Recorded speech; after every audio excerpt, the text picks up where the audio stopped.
Iran এবং মার্কিন Israeli জোটের মধ্যে উত্তেজনা ক্রমশ চরম সংকটের দিকে যাচ্ছে। এই প্রেক্ষাপটে একটি প্রশ্ন বিশ্বের রাজধানীগুলো, সংবাদ কক্ষ এবং নীতি নির্ধারণী মহলে প্রতিধ্বনিত হচ্ছে। এই পরিস্থিতিতে প্রশ্ন উঠছে, ইরানের মিত্র চীন, রাশিয়া, উত্তর কোরিয়া পাশে থাকবে তো?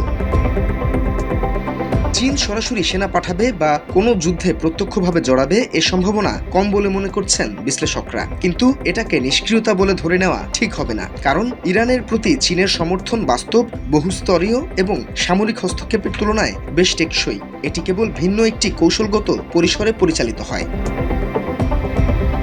জাতিসংঘ নিরাপত্তা পরিষদে চীন নিয়মিতভাবে তার সবচেয়ে শক্তিশালী অস্ত্র ব্যবহার করে আসছে। নীতির উপর দাঁড়িয়ে চীন তার ভেটো ক্ষমতা প্রয়োগ করে।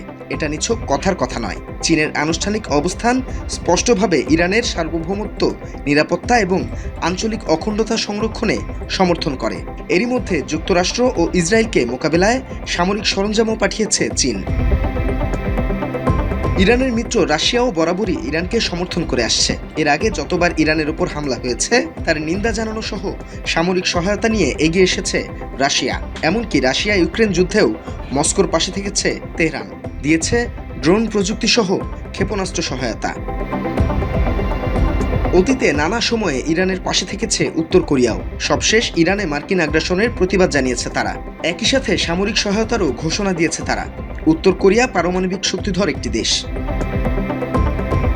এই পরিস্থিতিতে ইসলামী প্রজাতন্ত্রের ৪৭ বছরের ইতিহাসে এটাই সম্ভবত সবচেয়ে বড় চ্যালেঞ্জের মুহূর্ত। এখন কি হবে তা নির্ভর করছে ক্ষমতা কেন্দ্রের ভেতরে কারা প্রাধান্য পান তার উপর। কট্টরপন্থীরা প্রতিশোধমূলক অবস্থান নিতে চাইতে পারেন, যদিও তার বাস্তবসম্মত কোনো লক্ষ্য নেই।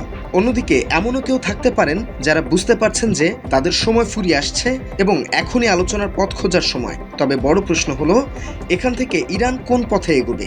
IRGC অবশ্য ঘোষণা দিয়েছে তার সর্বোচ্চ জবাব দেবে।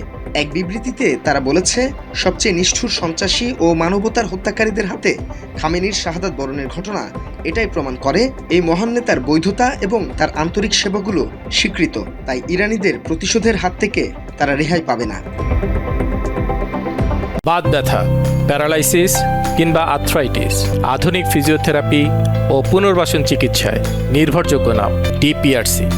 ইরানের প্রতিশোধের ধরন কেমন হবে তার নমুনা এরই মধ্যে দেখিয়েছে তারা। মধ্যপ্রাচ্যে থাকা সব মার্কিন ঘাঁটিতে হামলা চালিয়েছে তেহরান। ইসরায়েলেও লাগাতার ক্ষেপণাস্ত্র হামলা চালাচ্ছে দেশটি। ইরানের বিরুদ্ধে যুক্তরাষ্ট্র ও ইসরায়েল হামলার পর হরমুজ প্রণালী দিয়ে কোনো জাহাজ চলাচলের অনুমতি দেওয়া হচ্ছে না। এই প্রণালী দিয়ে জাহাজ চলাচল বন্ধের পদক্ষেপ বৈশ্বিক তেলের দামের উপর মারাত্মক প্রভাব ফেলতে পারে বলে আগে সতর্ক করেন বিশ্লেষকরা। এরই মধ্যে হরমুজ প্রণালীতে তেলবাহী ট্যাঙ্কারে হামলাও হয়েছে। এই অবস্থায় পরিস্থিতি চরম পর্যায়ে পৌঁছালে তৃতীয় বিশ্বযুদ্ধের আশঙ্কাও উড়িয়ে দিচ্ছেন না বিশ্লেষকরা। তারই মধ্যপ্রাচ্যের ঘাঁটিগুলোতে হামলার প্রতিবাদ জানিয়েছে দেশগুলোর রাষ্ট্রপ্রধানরা। সামনে পরিস্থিতি কোন দিকে গড়াবে তাও নির্ভর করছে ইরানের অভ্যন্তরীণ ক্ষমতার পালাবদলের উপর। কে হবেন ইরানের পরবর্তী সর্বোচ্চ নেতা? এখানে যুক্তরাষ্ট্রের ইচ্ছা রেজা শাহ পাহলভির যুগে ইরানকে ফিরিয়ে নেয়া। ইহুদি এবং ইসরায়েল প্রেমী পাহলভির ছেলেকে ইরানের মসনদে বসাতে মরিয়া যুক্তরাষ্ট্র ও ইসরায়েল। তাহলে গোটা মধ্যপ্রাচ্যের তেলক্ষেত্র নিয়ন্ত্রণে নিতে পারবে তারা। তবে ইরানের মানুষ সেটি মেনে নেবে না সহজে। দেশটির গুটি কয়েক মানুষ ইসলামী প্রজাতন্ত্রের বিরুদ্ধে থাকলেও সিংহভাগই এর পক্ষে। ইসলামী বিপ্লব রক্ষায় জীবনও দিতে প্রস্তুত তারা। এমন হলে পরিস্থিতি বড় এবং দীর্ঘমেয়াদী সংঘাতের দিকে যেতে পারে বলে মনে করছেন বিশ্লেষকরা। Desk report, Bangla addition.